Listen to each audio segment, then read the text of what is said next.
आपण बोलत होतो केतन सरांशी या ठिकाणी पडलेल्या दुष्काळाबद्दल आणि इथं जनजागृती करण्यासाठी शिक्षकांनी कशा प्रकारे शासनाला तसेच इथल्या ग्रामीण भागातील व्यक्तींना मदत केली पाहिजे, एक दुवा म्हणून कार्य केलं पाहिजे.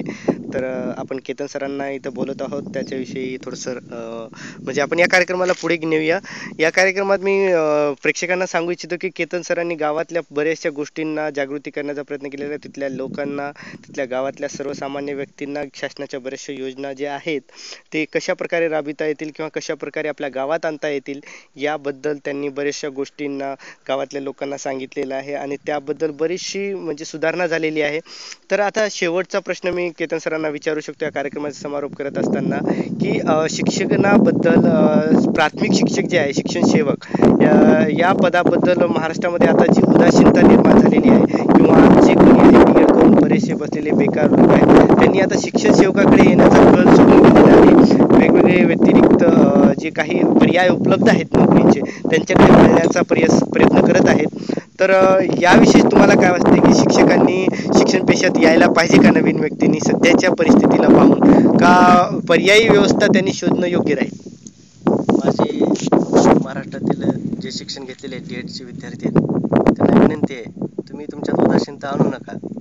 उदासीनता ही माणसाची पहिली हार असते. मग तुम्हीच तिथं तुमचा पराभव केलात मग जीवनामध्ये तुम्ही यशस्वी होणार नाहीत आणि जीवनात तुम्ही पुढे जाणार नाहीत. सगळ्यात महत्त्वाचं, सगळ्यात चांगला जो समाजामध्ये जो दर्जा आहे तो फक्त शिक्षकाला आहे. आजही ग्रामीण भागामध्ये आजही शिक्षकाला एक मानाचं स्थान आहे. शिक्षकच समाजामध्ये परिवर्तन करू शकतो.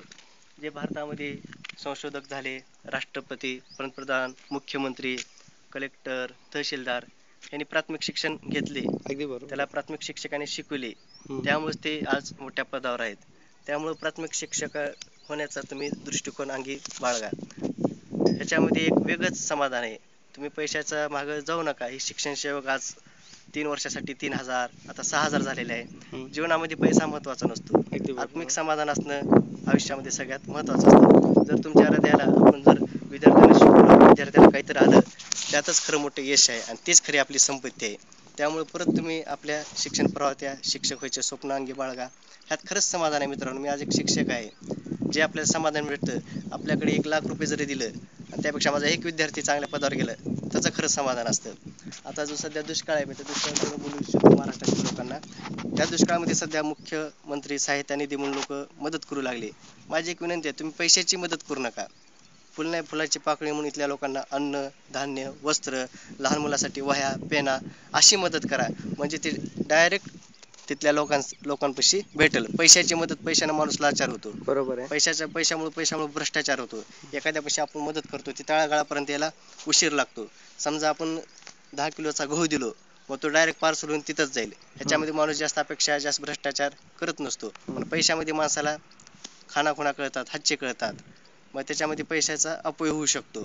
त्यामुळे तुम्ही मदत करताना अशा प्रकारची मदत करा. त्यामुळे ती लोकांनाही डायरेक्ट भेटेल आणि मदत ही चांगल्या रूपाने तळागाळाच्या लोकांपर्यंत येईल. एवढं बोलून मी अतिशय सुंदर आभार मानतो. आणि खास करून माझा मित्र शेख गफार यांनी चांगलं शूटिंग घेतली, चांगले प्रश्न विचारले आणि तो इकडं मुंबईवरून खास मला भेटण्यासाठी इकडं आल्याबद्दल मी त्याचे खास खास आभार मानतो. हे आहेत समोर दिसत आहेत शेख गफार. धन्यवाद. सध्या मुंबईला पोस्टल असिस्टंट म्हणून या पदावर रुजू आहेत.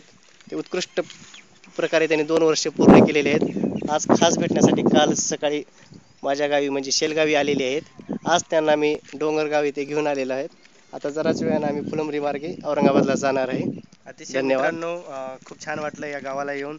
इथलं निसर्ग आणि इथल्या गोष्टी पाहून खरंच जाणीव झाली की एक शहरी भागापेक्षा ग्रामीण भागात काय परिस्थिती आहे आणि तिथले लोक सामान्य गोष्टींसाठी सामान्य भौतिक सुविधांसाठी कशी तडफडत आहेत आणि त्याच्यातही समाधान आहेत. ही गोष्ट अतिशय पाहण्यासारखी आहे. त्याच्यात खूप मला आनंद वाटला आणि माझा एक मित्र जो की शिक्षण सेवक आहे तो कशा प्रकारे इथं प्रयत्न करत आहे